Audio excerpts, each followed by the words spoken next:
بسم اللہ الرحمن الرحیم نحمدہ ونصلی علی رسولہ الکریم۔ ہمارا آج کا مذاکرہ ہے روزے کے اہم مسائل میں۔ پہلی بات تو یہ ہے کہ وہ ممالک جن میں 6 مہینے زیادہ یا کم دن رات ہوں، وہاں کے لوگ مسلمان وہ روزہ کیسے رکھیں؟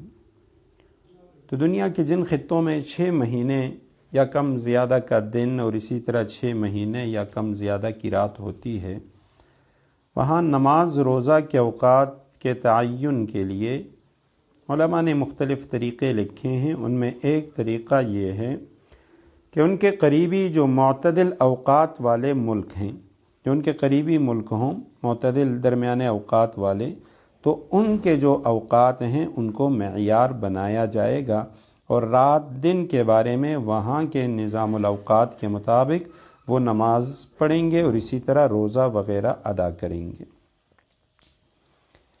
روزہ کس پر فرض ہے؟ تو ماہ رمضان کے روزے رکھنا ہر عاقل بالغ مسلمان غیر معذور شخص پر فرض ہے۔ کن حالتوں میں روزہ رکھنا درست نہیں؟ یعنی روزہ فرض تو ہے لیکن درست نہیں ہے روزہ رکھنا۔ تو حیض و نفاس والی عورتوں کے لیے روزہ رکھنا جائز نہیں، بعد میں ان پر قضا کرنا یہ لازم ہے۔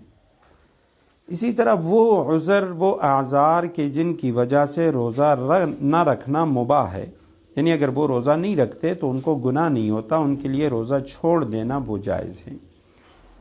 مریض، مسافر، حاملہ خواتین اور دودھ پلانے والی عورت، اسی طرح تیماردار، یعنی جو کسی مریض کا خیال رکھنے کے لیے مریض کے پاس رہتا ہے اور اس کے روزہ رکھنے کی وجہ سے مریض کا نقصان ہو تو اس کے لیے بھی روزہ نہ رکھنا یہ مباح ہے، جائز ہے۔ اسی طرح نہایت کمزور، بھوک پیاس سے مجبور شخص اور مجاہد فی سبیل اللہ، جبکہ اس کے روزے سے جہاد میں نقصان ہو، اور اسی طرح مجنون، بے ہوشی میں مبتلا شخص کے لیے ان عذروں کی وجہ سے روزہ نہ رکھنا وہ مباح ہے۔ جب ان کا یہ عذر زائل ہو جائے گا تو وہ روزے کی قضا کریں گے۔ روزہ معاف نہیں ہے، روزہ اس وقت ان کے لیے چھوڑ دینا جائز تھا لیکن اس کا قضا کرنا یہ لازم ہے۔ ہاں، اگر کوئی ایسا شخص ہو جسے روزے رکھنے پر قدرت ہی نہ رہے تو اس کے لیے پھر حکم یہ ہے کہ وہ ہر روزے کے بدلے میں فدیہ، روزے کا فدیہ یعنی ایک صدقہ فطر کے برابر وہ اس کا فدیہ دے گا۔ دوسرا مسئلہ یہ ہے کہ رمضان المبارک کے ہر روزے کے لیے الگ الگ نیت کرنا ضروری ہے۔ نیت کے مسائل ہم پڑھ چکے ہیں۔ مطلب یہ نہیں ہے کہ ہر روزے کے لیے زبان سے نیت کرنا، مطلب یہ ہے کہ یا تو دل میں اس کی نیت ہو یا وہ سحری کر لیتا ہے تو اس سے اس کی نیت ہو جاتی ہے۔ زبان سے نیت کرنا یہ ضروری نہیں، لیکن ہر روزے کے لیے الگ نیت یہ ضروری ہے۔ اور نیت کے لیے تلفظ ضروری نہیں ہے، صرف دل کا ارادہ کافی ہے۔ دل کے ارادے سے روزہ ہو جاتا ہے، البتہ بغیر نیت کے بھوکا رہنے سے اس کا روزہ نہیں ہوگا۔ ایک اور مسئلہ وہ یہ کہ نیت کرنے کے بعد بھی صبح صادق تک کھانا پینا یہ درست ہے۔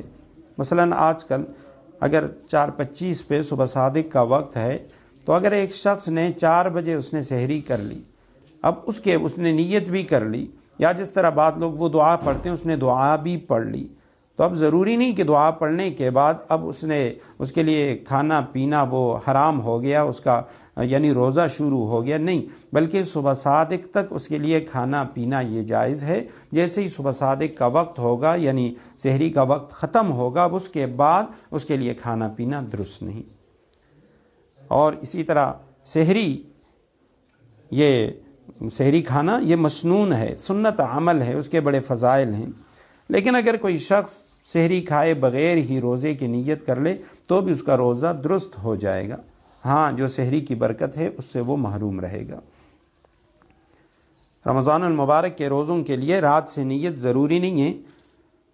نصف النہار شرعی یعنی آدھے دن سے 1 گھنٹہ پہلے تک اگر وہ نیت کر لیتا ہے وہ کافی ہے، لیکن رمضان کے جو قضا روزے ہیں، اسی طرح نظر کے روزے اور جو کفاروں کے روزے ہیں، اور اگر نفل روزہ کسی نے رکھا اور اس کے بعد توڑ دیا، فاسد کر دیا، تو اب ان تمام روزوں میں صبح صادق سے پہلے پہلے نیت کرنا یہ ضروری ہے۔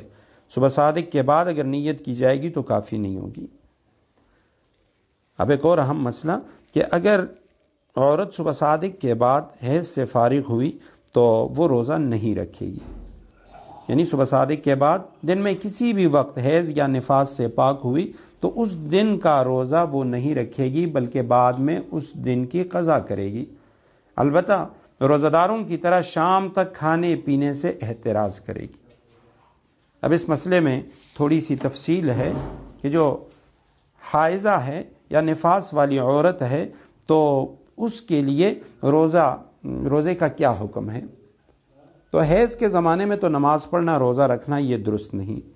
البتہ اتنا فرق ہے کہ نماز تو بالکل معاف ہے، پاک ہونے کے بعد بھی اس کی قضا واجب نہیں ہے، لیکن روزہ معاف نہیں ہوتا، پاک ہونے کے بعد اس کی قضا رکھنی پڑے گی۔ اسی طرح نفاس میں بھی نماز بالکل معاف ہے اور روزہ معاف نہیں ہے۔ نفاس کہتے ہیں اس خون کو جو بچے کی ولادت کے بعد آتا ہے، اور حیض جو ہر مہینے خون آتا ہے اس کو کہا جاتا ہے۔ تو نفاس میں بھی نماز معاف ہے، روزے معاف نہیں ہے، اس کی قضا ہوگی۔ اور اگر کسی خاتون کو روزہ رکھنے کے بعد دن میں حیض آ گیا تو اگر فرض نماز پڑھنے میں آ گیا تو نماز معاف ہو گئی، پاک ہونے کے بعد بھی اس کی قضا نہیں ہے۔ لیکن اگر نفل نماز ہے یا سنت نماز میں حیض آ گیا تو اس کی قضا پڑھنی پڑے گی۔ اور اگر آدھے روزے کے بعد حیض آیا تو روزہ ٹوٹ گیا، جب پاک ہو تو قضا رکھے، اور اگر نفل روزے میں حیض آیا تو اس کی قضا رکھے گی۔ یہ فرض نماز معاف ہے اور سنت یا نفل میں معاف نہیں ہے، یا نفل روزہ وہ بعد میں اس کی قضا۔ اس کی وجہ یہ ہے کہ حدیث مبارکہ ہے لزم النفل بالشروع، فرض نماز تو معاف ہو گئی، اس کے بارے میں تو احادیث ہیں، لیکن چونکہ یہ نفل ہے جیسے اس نے نیت کر لی تو اس کے بعد وہ اس پہ لازم ہو گئی۔ اب حیض آنے کی وجہ سے وہ نماز اس کی ختم ہو گئی، ٹوٹ گئی، لیکن بعد میں قضا لازم ہے۔ اگر رات کو کوئی خاتون پاک ہوئی حیض سے اور اس کا وہ پورے 10 دن رات اس کو حیض آیا، تو اگر ذرا سی رات باقی ہے جس میں یعنی وہ ایک دفعہ اللہ اکبر بھی نہ کہہ سکے تو تب بھی صبح کا روزہ وہ اس پہ واجب ہے، یعنی طلوع صادق سے پہلے پہلے اس کا وہ حیض سے پاک ہو گئی، یا اس کی جو عادت تھی اس عادت کے مطابق وہ پاک ہو گئی۔ البتہ اگر 10 دن سے کم حیض آیا ہے اور اتنی رات باقی ہو کہ جلدی سے غسل کر لے اور غسل کے بعد یعنی وہ ایک دفعہ اللہ اکبر بھی نہ کہہ پائے تو بھی صبح کا روزہ وہ اس پر واجب ہے، یعنی صرف غسل کا وقت ہو تو صبح کا روزہ واجب ہے۔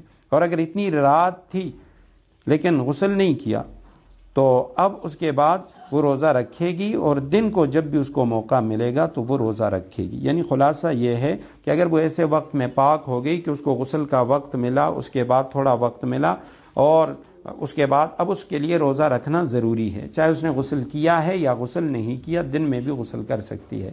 لیکن اگر اتنا وقت نہیں ملا، عین طلوع صادق کے وقت وہ پاک ہو گئی، تو اب وہ دن کا جو روزہ ہے اس دن کا روزہ اس کا نہیں ہوگا، وہ روزہ نہیں رکھے گی۔ البتہ رمضان کے احترام کی وجہ سے وہ روزہ داروں کی طرح رہے گی۔ وما علینا الا البلاغ۔